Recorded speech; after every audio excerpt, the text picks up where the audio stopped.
जो ये कहता है निर्भया कांड के दौरान कि अगर वो उस बलात्कारी को भैया भैया कह करके माफी मांगती तो उसकी जान बच जाती, उसी मानसिकता के लोग जब आज सत्ता में बैठे हुए हैं, तो आपको लगता है कि निर्भया के न्याय के लिए जो कानून आया वो कानून बन पाता?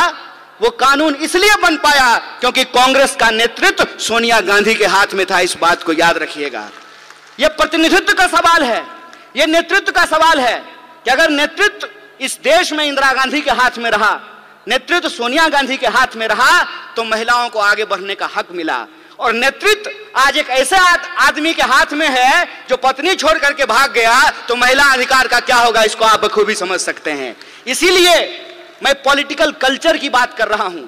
अपराध कहीं भी हो सकते हैं, अपराध छत्तीसगढ़ में भी हो सकता है, राजस्थान में भी हो सकता है, मणिपुर में भी हो सकता है, मध्य प्रदेश में भी हो सकता है, लेकिन अपराध के बाद पुलिस की कार्रवाई कैसे हो रही है, सरकार उस पर क्या बोल रही है, जिस पार्टी की सरकार है उसके स्पोक्स पर्सन क्या बोल रहे हैं, इस बात पे हमको ध्यान देना पड़ेगा।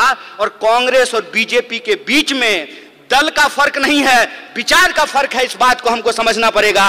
और अगर हम समानता में भरोसा रखते हैं, अगर हमको लगता है कि बलात्कारियों को मंत्री, मुख्यमंत्री, विधायक और एमपी नहीं बनाना चाहिए, तो 2024 का चुनाव कांग्रेस पार्टी के अस्तित्व का चुनाव नहीं है। 2024 का चुनाव हम महिलाओं के लिए, हम तमाम नागरिकों के लिए, इस देश के अस्तित्व का सवाल है, संविधान के अस्तित्व के सवाल है। इसको हमको समझना पड़ेगा। और जिन चीजों से हम जूझ रहे हैं, चाहे वो महंगाई हो, चाहे वो बेकारी हो, उन तमाम सवालों को लेकर के हमको घर घर जाना है। और जो संविधान ने जो हमको अधिकार दिया है, समान अवसर का, सम्मान का, एकता का, भागीदारी का, उसको हमको आगे लेकर के जाना होगा।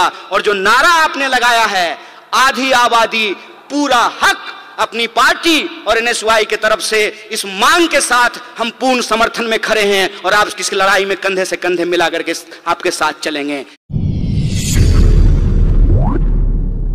आप ये व्हाट अबाउट रीच कर रहे हैं, आप ये दिखाने की कोशिश कर रहे हैं कि चोरी हो जाना, डकैती हो जाना और बलात्कार हो जाना एक है। नहीं है एक। किसी का पर्स मारा गया और किसी के साथ बलात्कार हुआ, ये दोनों अपराध एक है क्या? जो सर्वाइवर होते हैं उनकी पूरी जिंदगी जो खराब हो जाती है। सवाल सिर्फ शरीर का नहीं है, सवाल उनकी मानसिकता का है, सवाल साइकोलॉजी का है। इस बात को हमको समझना पड़ेगा। और ये दोनों अपराध को मिलाने को, दोनों अपराध को एक बनाने की कोशिश कर रहे हैं। हमको इसकी गंभीरता को समझना पड़ेगा। हमको इस गंभीरता को समझना पड़ेगा कि यह सब कुछ आ कहां से रहा है, उसके पीछे की मानसिकता क्या है। और हमारे राष्ट्रीय अध्यक्ष ने भी यह बात कही और सचिन जी भी ने अपनी बात में इस बात को कहा कि हम मानते क्या हैं, हम सोचते क्या हैं।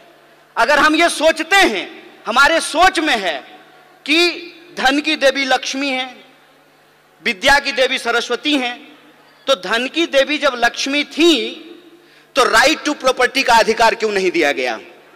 यह प्रश्न पूछना चाहिए ना। जब विद्या की देवी सरस्वती हैं तो महिला और पुरुष को पढ़ने का अधिकार क्यों नहीं दिया गया? यह जब हम सोचेंगे तब हमको समझ में आएगा कि आजादी गिफ्ट में नहीं मिला है, नागरिकता का अधिकार गिफ्ट में नहीं मिला है, राजनीति में शामिल होने का अधिकार गिफ्ट में नहीं मिला है। जो लोग उस वक्त आंदोलन को चला रहे थे, ये उनकी सोच थी कि अगर हमारी महिलाओं के पास पहनने के लिए साड़ी नहीं है